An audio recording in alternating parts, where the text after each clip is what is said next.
Welcome, here I've got Xiaomi Mi 11 Ultra and let me show you how to turn on and off camera watermark at this device. So let's start by tapping on camera button to open it, and for now we are on standard photo mode. From here let's go to right corner button, so we get access to more options about camera we can manage. Now let's move to left to open camera settings, and here at the first page we have watermark option, so let's pick it. Here we are.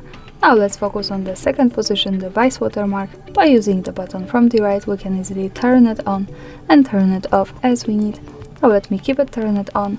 Let's move back to camera to take a photo to check how watermark of Xiaomi Mi 11 Ultra looks like.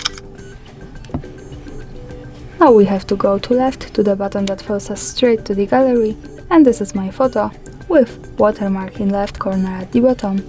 So we have Mi 11 Ultra. And of course when we don't need it, we have to move back to camera, right corner options, left settings, tap to watermark and turn it off here. That's all, thanks for watching, subscribe our channel and leave the thumbs up.